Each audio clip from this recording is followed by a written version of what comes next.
check. 1, 2. There's a riff, triple tracked on Mesa Boogie. It's super heavy. Listen to this. It's time to rock with the songs you know and love. This is Rock Classics with Jenn.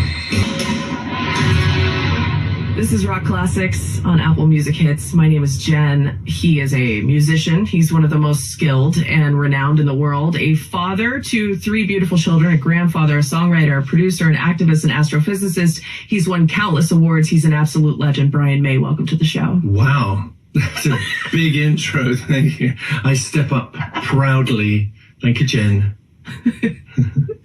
Absolutely. So first, obviously, thank you so much for being here. But before we get to the music that you chose for the show today, I wanted to talk about this remastered release that's coming up for your first solo album, Back to the Light. Tell us how the idea of the re-release for this album happened. Yeah, I'm very excited. This is a big thing for me because this album hasn't been available for so long. It's never been available for download and streaming and all that stuff, which I don't understand. And the last time you could actually buy it and hold it in your hand was probably 20 years ago. So it's new. It's virtually a new album, and it's being received that way so far. I'm immensely proud of it. And the idea really came because it wasn't available. I tell you what happened. I didn't really pay much attention. I live in the moment, I suppose, and we're always making new stuff. And I didn't really realize that my solo career wasn't available until I'm doing Instagram one day, and I'm doing a story. Do you do Instagram? Yeah. Yeah. Well, I'm doing Instagram. You know, we get onto the stories thing. You can put a little clip up, and you can put any music. You go into their little music library, and you can put anything on it, which is great fun. I discovered there was nothing of mine on there that I could put on. And I thought, this doesn't seem right. Why is that? So I talked to the record company, and I discovered I didn't have a record company for my solo work. I mean, we have for Queen. So I started talking to a couple of the guys in the record company, and they went, this is really a serious gap, and we should put it straight.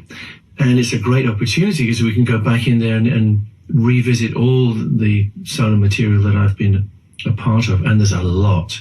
There's 3 kind of solo albums proper, but there's also a lot of collaborations of various kinds, of soundtracks, all kinds of stuff.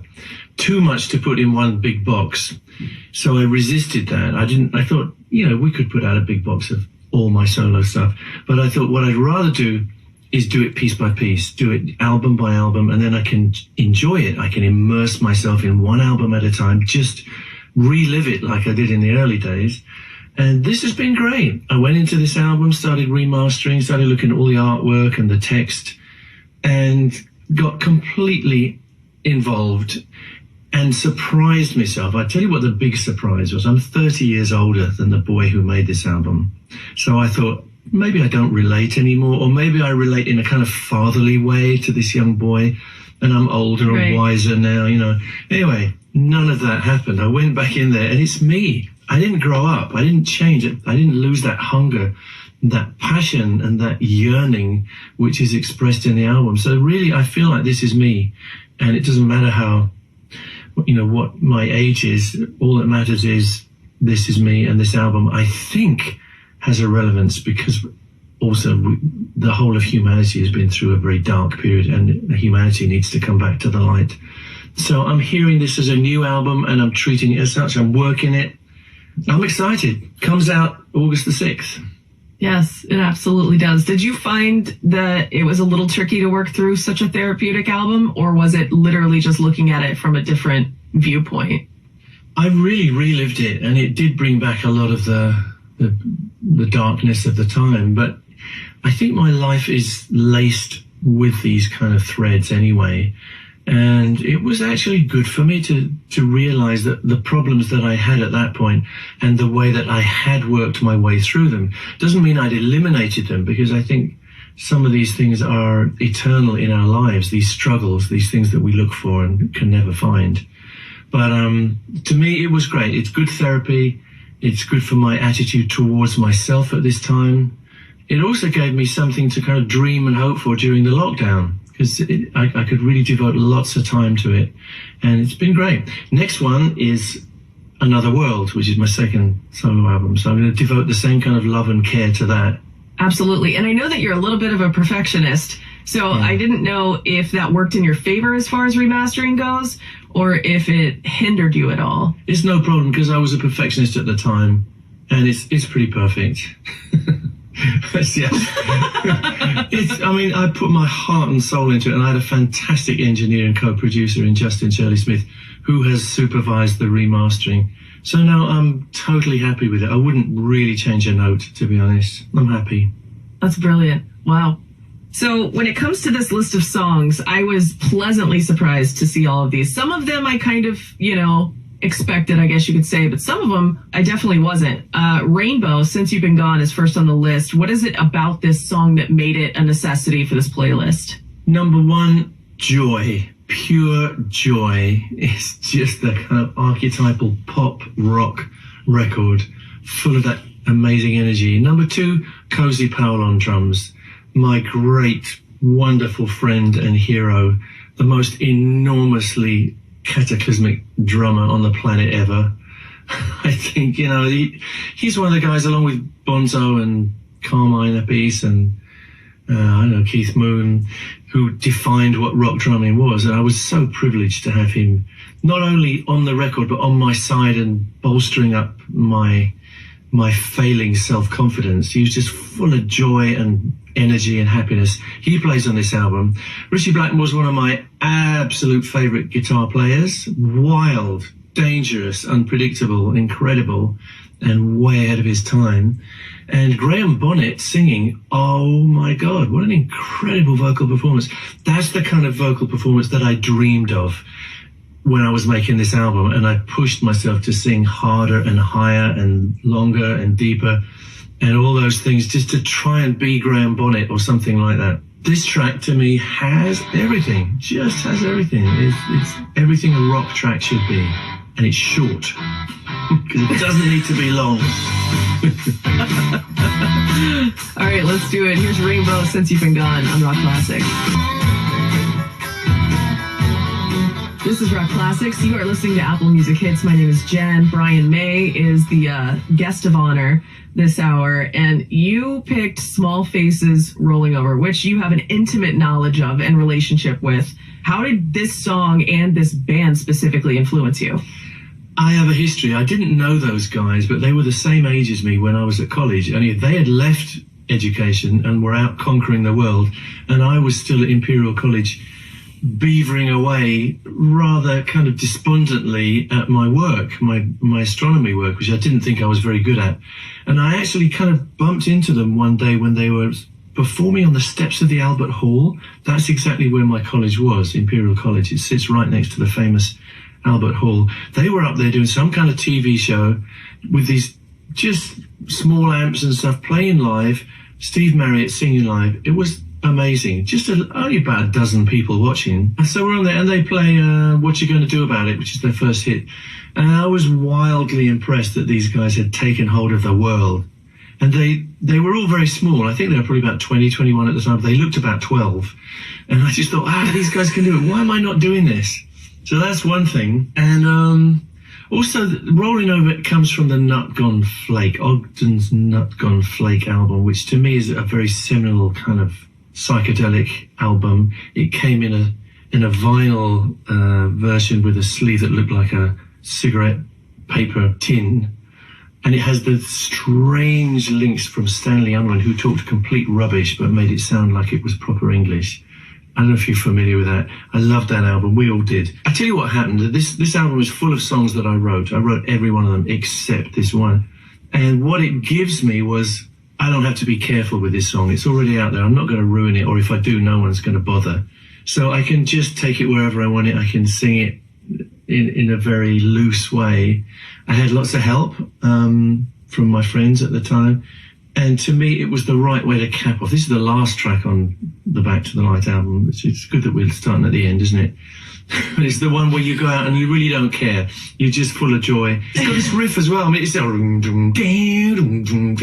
which fits my kind of guitar playing very well. I'm sure it's related to Jimi Hendrix's Foxy Lady in some way, but there's a few songs that do that kind of thing. Right. You get such joy out of playing someone else's song that you don't have to be careful with. Which is interesting because I feel like, well, maybe not for you, but for others that cover songs, I feel like they are so tempted to honor it in such a specific way that it becomes so mundane almost for some well, you musicians. shouldn't. Yeah, you really shouldn't. You Right. should always bring your own self to it, I think. Because the original's there. You're not going to spoil the original. And people might shout at Right. you, but, that's what makes it worthwhile. You give it yourself, isn't it? Absolutely. This is Rock Classics. I'm Jen. Brian May is with us today. The next on your list, we have The Who and My Generation. And out of curiosity, what did it look like the first time that your paths crossed with those guys? The Who were the most dangerous event in the world at that time, I got to tell you. It's hard to realize how incredibly anarchic and unpredictable and scary The Who were at that time. I mean, think Guns N' Roses at their peak, think Sex Pistols, whatever, but magnify it. The Who were enormous, and it was awesome to watch their live shows. Roger and I were both addicts of The Who, and we would follow them any place we could find them. I remember seeing them in very small clubs and places where nobody paid much attention. It's incredible. And then we've seen them at large places where the crowd are going nuts, but they were always insane. And My Generation, I mean, listen to this record, guys, young folks out there, listen to My Generation. It's not your generation, it's Pete Townshend's generation, which is actually older than mine even. There's not many people older than me, but Pete Townsend probably is, and but Jesus, the sound of this record, you have to realize this comes at a time when there's a lot of pop records around, very nice pop records. There's Carole King records and what am I thinking of? Phil Spector and whatever. But this group comes out and carves this record out of nothing, and it's raw power. And Roger Daltrey is singing it in a kind of stuttering kind of way because he's trying to be this kid that doesn't know who he is, and he's this kind of punk who can't express himself. And Pete Townsend is thrashing that guitar in a way that no one has ever thrashed a guitar before. The instruments that he played, whether they're Fender or Gibson or whatever, were never played that way before Pete Townsend came along. It seems like commonplace now. Everybody hits a guitar hard and swings it around and smashes it up maybe. Right. Nobody did that before Pete Townsend. He did it out of his own passion and anger at the society that he saw. And he's such a gifted musician, and his power of rhythm is extraordinary. This record, to me, is one of the best records ever made in the history of the world. Turn It Up Loud. To me, it's irresistible. I remember listening to it on, some guy had a radio on a bus, and I think me and Freddie, was it? I think it was me and Freddie were on the bus, and just marveling at it, just smiling from ear to ear at the audacity of this record. Changed his key about 4 times. And the end, I can tell you another story about this record if you've got time. It was mastered by some guys in England, and the Cussing Room sent it back and said, this record is defective. It has feedback on it at the end. This kind of whistle sound. Which was a big deal at the time, too, because a lot of engineers, they didn't know how to deal with it. No, it was unheard of. I hear that a couple musicians are like trying to dive in and hit it hard, and they're like, we're not going to have anything to do with it. Yeah, that's right. Well, they obviously didn't understand it, but Pete Townsend apparently said, excuse me, that's meant to be there. That is what we do. And so do not tell us to remaster this record or remake it or whatever. And that happens at the end. And Townsend's, he's standing, you can hear it in the studio. Again, nobody had done that. Studios were always very restrained places. They made you put your amplifier in a little box somewhere so that it wouldn't feed back, and then you couldn't get too close to it. And you wouldn't turn it up too loud or it might distort, Townsend's got it flat out. He's standing right in front of it. He's whacking it on top of the amp, and he's making it feedback, and that's what you hear at the end. Meanwhile, Keith Mooney's going nuts on the drums. Incredible, just going round and round the drums like a lunatic. And the end of this record is wild. This is anarchy, man. I tell you, don't even speak to me about the Sex Pistols. Much though I love the Sex Pistols, these guys were the original punks. Absolutely. Oh, I can't even imagine. Just as a side note, when you saw them in a small club, were they just as amplified as they were when they were in a big stadium, or was it a gradual kind of growth? They were loud.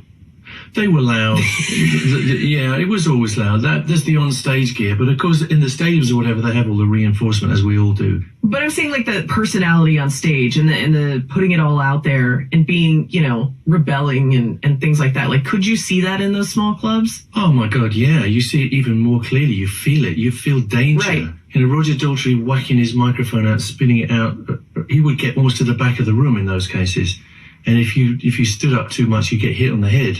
It was very, very in your face, really. They were dangerous. They were wild.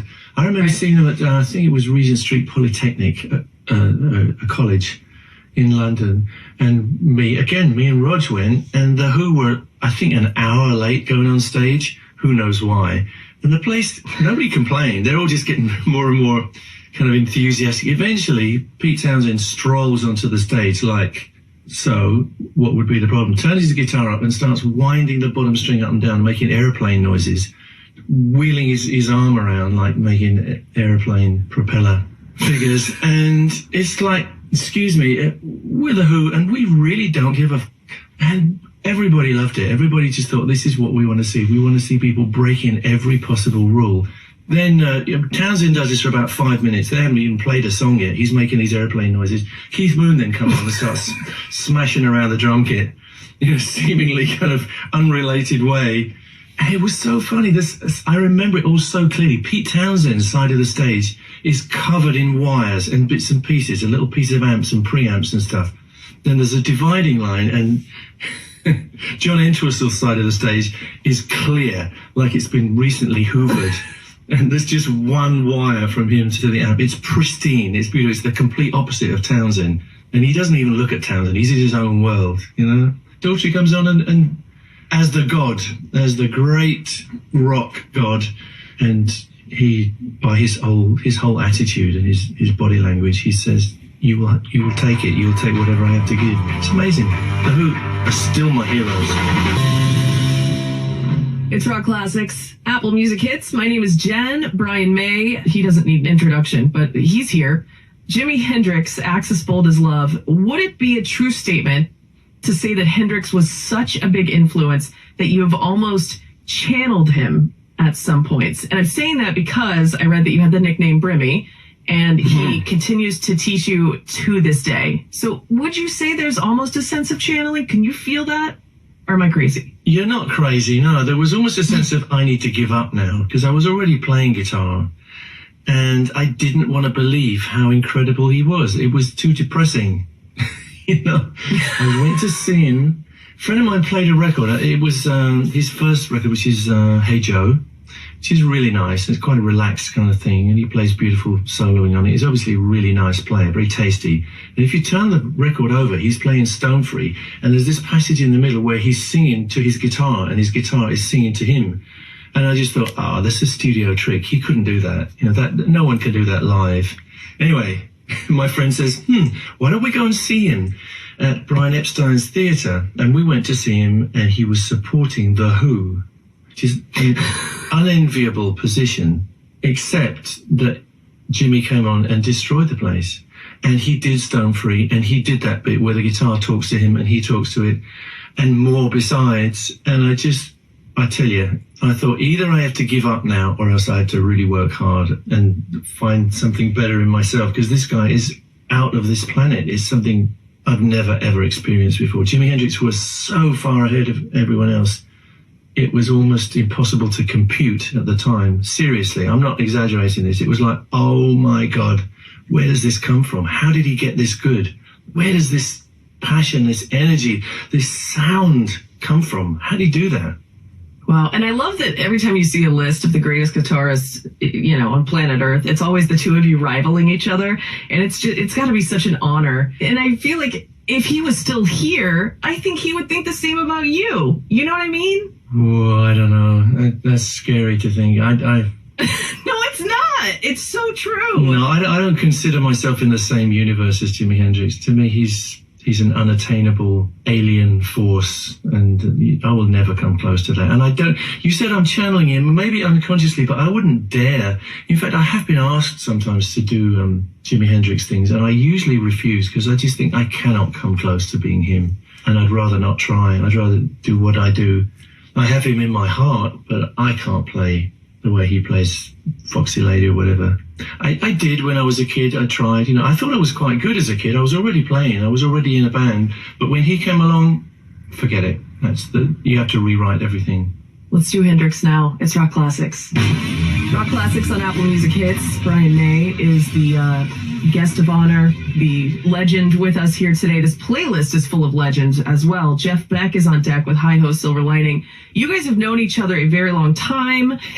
Is your relationship with Jeff full of the coolest conversations, as I have imagined in my mind? And why is this song so special to you? I love my list, don't you? I think I have the best possible list of records. I do. It's amazing. It's such an awesome record. The funny thing is, Jeff hates it.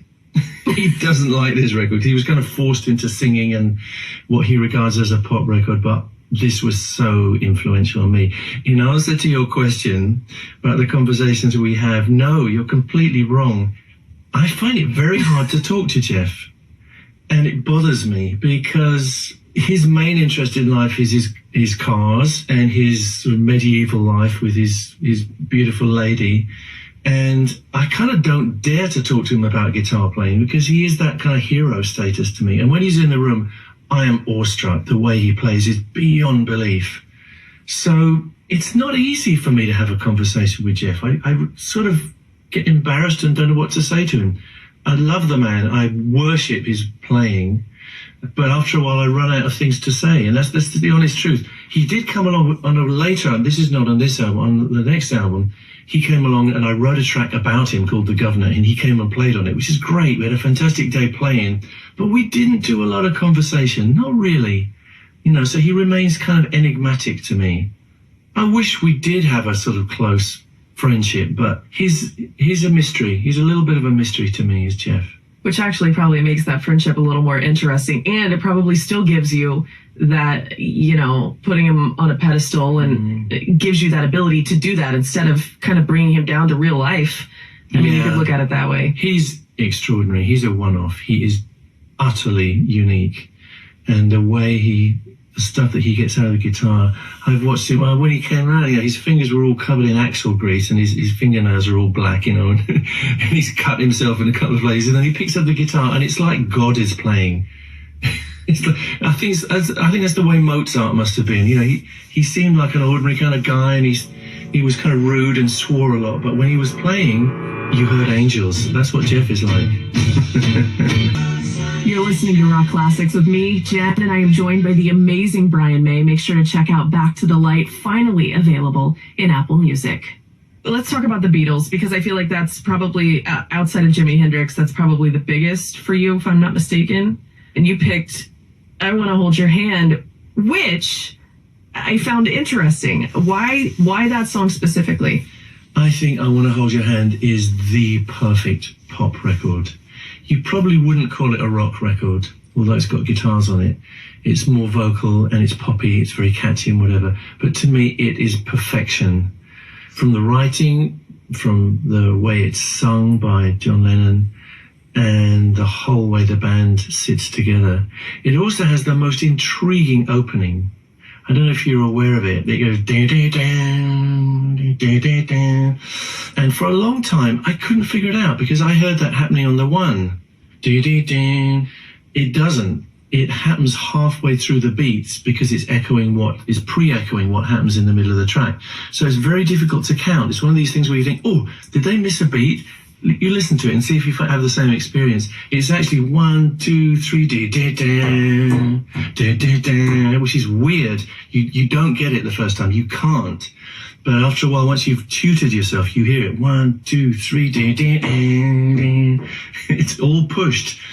And it's incredible. And there's that fantastic bass sound. The song has meaning also. They wrote pop songs, the Beatles, but they all had great depth. They were very simple, but they have the beauty of complete lucidity. And John Lennon, to me, is the greatest writer of the 20th century, rock writer. And the Beatles are, I would say, our Bible still. I still listen to the White Album and think, really, everything I learned about music is in that album. What other Beatles songs stand out to you? Oh, every one. Well, I've got Jealous Guy in my list, haven't I? Which is a solo track from John Lennon, but what an epic, incredible song Jealous Guy is. He bears his soul so completely in this song. He says what all of us would like to have said and never quite managed to. He's kind of looking at his own behaviour and feeling upset about it, feeling apologetic, and being completely open, saying, yeah, you know, I was an asshole. It's because I'm a jealous guy. Whoa, that takes a real man to do that. You know, it takes a person who can see themselves with all their warts and be completely honest about the way he is. And I think it's a wonderful, wonderful love song, one of the most beautiful love songs ever. And the way the record is produced, it's heavenly. Beautiful piano. I think it's Nicky Hopkins on piano, is it? I don't know. I think so. Not a lot of production on the record, just Lennon and beautiful playing. And I absolutely love it. It's one of those songs. If you ask me, which song do you wish you had written? That's the one. Jealous Guy. That's the one. That's it, yeah. Wow. That's interesting. Mm. You know, I wasn't around when the Beatles were around, and I can only live through these stories that, you know, people I'm talking to, or something on TV or movies or whatever. So when I hear these stories and when I talk to people about the band, there's always a pivotal point in someone's life, especially a musician. And normally it's, you know, the appearance on the TV show or the first time they heard the album. So what was it for you when you had that, oh my God, because you were there too? Well, I was there. I mean, I feel so fortunate. I was there as a kid in the 50s when rock and roll was being born, and I heard it on my little crystal set radio hiding under the bedclothes with the headphones, and I was part of it. I heard Little Richard screaming his head off. I heard Rick Nelson. I heard Elvis, and Buddy Holly and the Crickets, and it kind of broke my heart. It made me know that that's what I needed to do. I needed to be part of that incredible awakening, because it was a generation which had found a completely new way of expressing themselves, and that was me. That was going to be me. What was life like in England as far as the Beatles were concerned in that time? Because it took a while for them to, you know, get here to America. But when you're over there and you're in it, was it as consuming as I imagine it would be? Yeah, it absolutely was. It's a time of, it was not all that long after the war, and things were quite grim. People were quite poor. We had a Labour government who was sort of struggling to put the working man in a better position. And the Beatles did a lot for that, because they came from poor backgrounds, and they became world-class stars. They became the biggest thing in the world. And they're just four young guys from Liverpool. It was an amazing thing. Yes, it was big. The Beatles were in everything. Everywhere you went, you could hear the Beatles. And it was glorious, I got to say. I love their songs. They were just, and to me, they stand up. I think, to be honest, whoever's handling the Beatles' legacy and the Beatles' catalogue hasn't done a very good job, because they're not to the new generation what they should be. Everybody knows Queen, which is great and makes me so happy. They ought to know the Beatles inside out, because that stuff is precious. So I feel like they're not really recognised enough by the present generation. You are listening to Rock Classics on Apple Music Hits. I'm Jen, and I am joined by Brian May. Something I've always wanted to say, you have to check out his solo album, Back to the Light, available now in Apple Music. So it's a big anniversary of Queen becoming a band and playing your very first show together. Looking back, when you think about that first show, when you think about that time in your life, what stood out to you the most? Oh boy. Well, it's a time of great upheaval, and I was struggling to choose between a career in science and a very dodgy, dubious career in music, which probably was never going to happen. My parents were utterly opposed to me giving up my studies, and eventually I had to. Partly because I didn't think I was good enough, and I didn't think I was going to finish my doctorate. Partly because the call of music was so strong once we had the band together, once Freddie was there and John, and me and Roger went back quite a way. But once that was there, it's like, if we don't try this now, we will never get another opportunity. There's going to be a door opening. We have to be ready to walk through that door. So it was a time of trepidation, but also taking hold of your life, because it could have gone the other way. I could have thought, oh, well, maybe I should continue my studies. I should really get this PhD. Luckily, I came back 30 years later and got the PhD. So I am Dr. May now, which makes me very happy. I don't like to be Mr. May anymore. You damn well call me Dr. May, because I earned it. So it's Right. Yeah, it was weird. We had an insane belief as 4 boys who had no influence in the world whatsoever. We didn't know how to get a record deal. We didn't know how to get concerts, to play gigs, to play clubs or whatever. It was an enormous achievement to play the Marquee Club when that finally happened. But we came out of nowhere. We knew no one. We had no contacts. And it was an insane kind of belief that we were actually good enough to do this. We will conquer the world.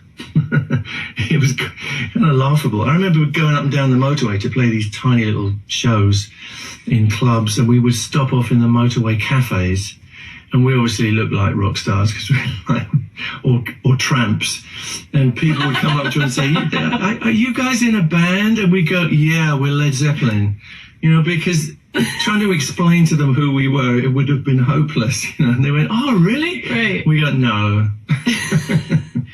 You know how when bands are starting out and they're starting in small clubs and so on and so forth, you get a small following. But do you remember like the group of people that would come to see you and then started to continue to? Yeah, the people who became the core fans. Yeah, they used to call themselves the Royal Family, and they would come to every show. Yeah, bless them. They were great. They helped to sort of build up the belief. Freddie would say, oh my God, those people are in the front row again. It's the same people. Ah! And actually, there came a point where they would kind of sing bits before he did, and that kind of pissed him off. So I think he had a word with them at some point and said, look, just don't sing my part, okay? I'm Jen. You're listening to Rock Classics. Brian May, the one and only, is hanging out with us here today. His solo album, Back to the Light, available now in Apple Music. So The Key to Love is what you picked. Yes. For the John Mayall, Eric Clapton. Tell me everything that you love about that song. I love this guitar solo because it is utterly unfettered. It burns like a torch. John Mayall was one of the fathers of British blues.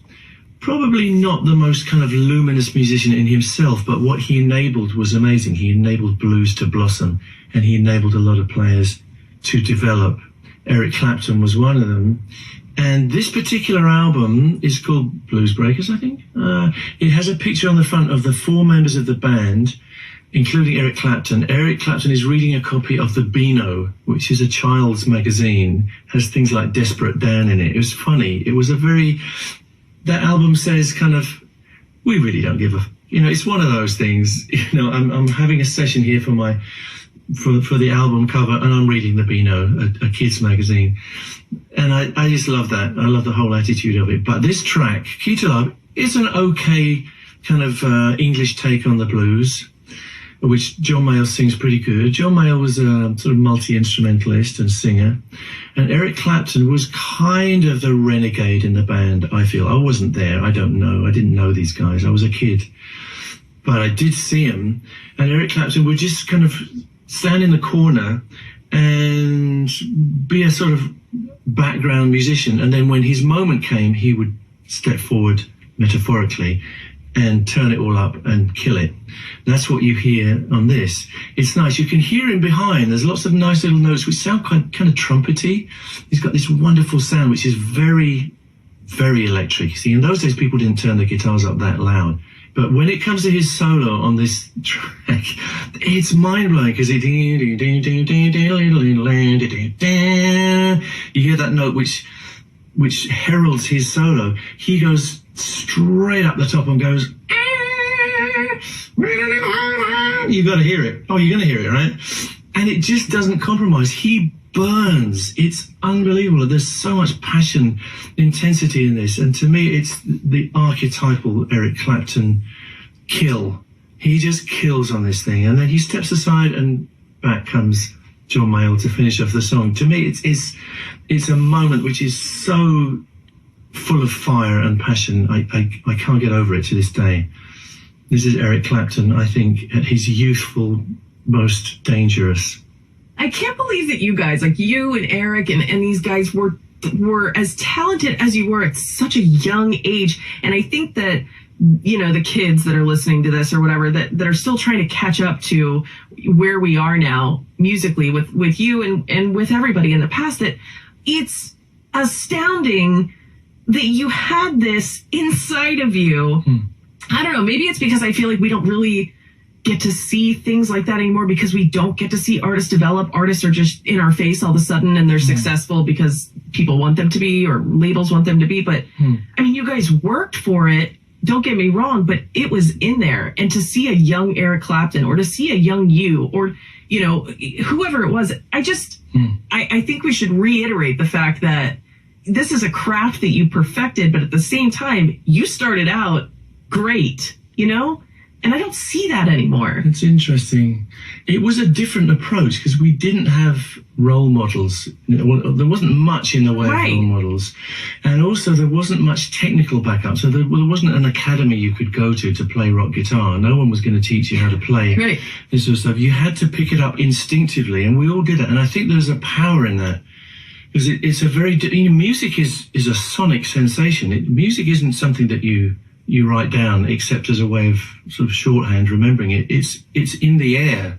So really, the way to assimilate something is just to listen, to be there, let it, and preferably live, and let it vibrate your body. And that's the way things get communicated. So I was very lucky to see like The Who and Zeppelin and John Mayall, and even Hendrix, and experience them and drink in what they did. So I didn't learn it in a school, and I was younger than all those guys. I was a boy, really, seeing all those people. But I was able to drink in what they did without any kind of technical considerations. It was just like, I want to do that. That's how I feel too. I share that kind of relationship with the guitar. So instinctive is an important part of guitar playing, maybe the most important part. Absolutely. You can't fake it. You cannot fake it. No, you have to feel it. But, you know, anyone can play guitar. Having said that, you know, we can all play guitar. Anyone can. That's the great thing. You don't have to be technically brilliant to play some guitar that's memorable and means something. I mean, without in any way putting him down, Kurt Cobain is a great example. You know, he's not a technical genius on the guitar, but boy, he changed the world with the way he played and the passion that he put into it. That's a great shining example to me. Bob Dylan, you know, isn't the greatest guitarist in the world, but he used it to get his point across, and it's genius. So it's a lesson to us all. It's not about technicality. It's about putting your heart and soul and your passion in. You're listening to Rock Classics with me, Jen, and I am joined by the amazing Brian May. Make sure to check out Back to the Light, finally available in Apple Music. Buddy Holly and the Crickets, Maybe Baby. Yeah. I feel like this was an OG in your life. Tell me why you picked this one. What's an OG? An original, solidified, always been in your life, you know, one of your top threes. Oh, yeah, Buddy Holly to me is the bee's knees. Such a short career, but he wrote so many hauntingly beautiful songs. And he had that clang on the guitar. They were actually probably bigger in the UK than the States, I think. And they came across and played the London Palladium. It was a big event and it was on TV. I saw them do it. Buddy Holly stepped forward. Quite an unassuming figure, really. Not a chasing around, gesticulating figure. Just stepped forward, stood still. But when he hit that guitar and made that clang, it's like, yeah, this is what I want to do. It's the kind of noise I want to make. And those incredible harmonies of the Crickets. That's why I chose this track, Maybe Baby. Maybe Baby. The Crickets, I've met most of them since. I never met Buddy Holly, of course, I wish. But I've played with the Crickets and we've talked about those harmonies. It's a strange story about how it happened, but it's magic. What's the story behind it? The stories, they were actually put on afterwards, and nobody seems to be quite sure who was on each recording, which is odd because there's a particular kind of atmosphere.